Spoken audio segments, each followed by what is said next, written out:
দদাতু জীবন বৃদ্ধি নিরন্তরম স্মৃতিচিত ইহতে।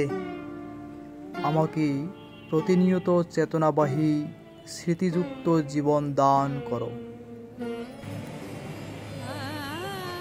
1946 সাল 1 সেপ্টেম্বর। যুগপুরুষোত্তম পরমদয়াল পরম প্রেমময় শ্রী শ্রী ঠাকুর অনুকূলচন্দ্র পরিবার ও কতিপয় ভক্তবর্গ সহ রওনা হন দেওঘর অভিমুখে।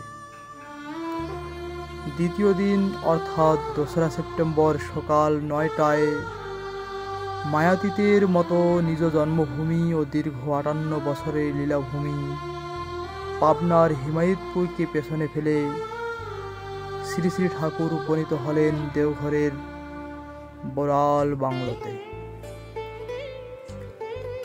23 বৎসর তিনি এখানে কাটিয়েছেন।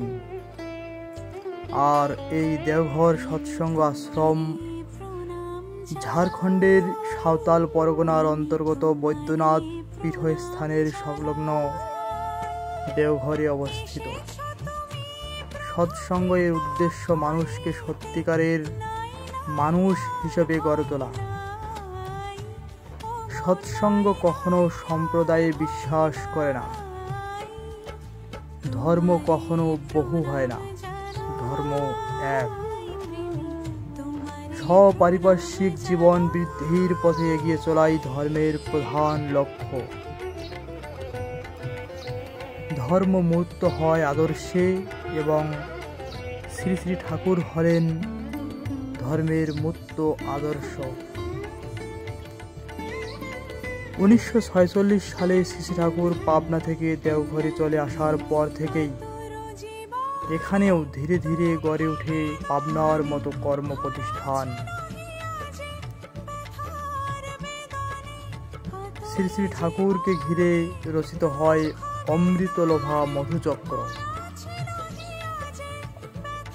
তাকে দর্শন করতে, তার সান্নিধ্য পেতে, তার আদর্শবাদ জানতে ও বুঝতে জাতি বর্ণ সম্প্রদায় নির্বিশেষে দেশ বিদেশের নানা মানুষ আসতে থাকেন।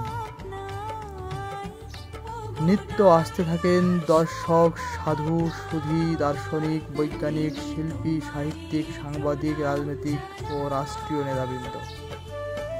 This free community kitchen known as Anand Bazar was introduced by the mother of Sri Thakur, Mata Manomohini Devi. A 7-story building named Anand Bazar Bhavan has been constructed where thousands of people can take prasad any given time. Shri Shri ঠাকুরের কাছে আগত ভক্তবৃন্দ যাতে অভুক্ত হয়ে ফিরে না যান তার জন্য মাতা মনোমোহিনী দেবী সর্বদা সচেষ্ট থাকতেন এবং তাদের খাওয়া দাওয়ার ব্যবস্থা করতেন।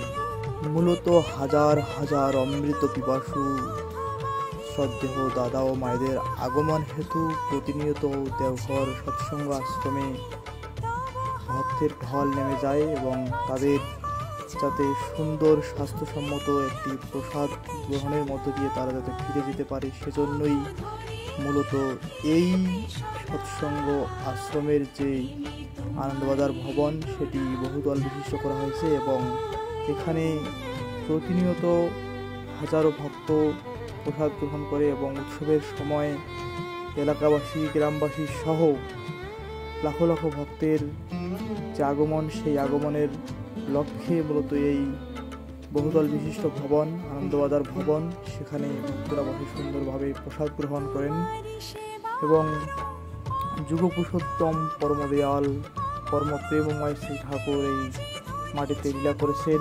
এই মাটিতে তিনি হেঁটেছিলেন, এই মাটি থেকে তিনি তার বাণী প্রদান করেছিলেন এবং তার বাণী হল মা মৃয়স্ব মা জহি সত্যতে চেত মৃত্যু অবলপয় মরণা মেরোনা পারত মৃত্যুকে অবলুপ্ত করো।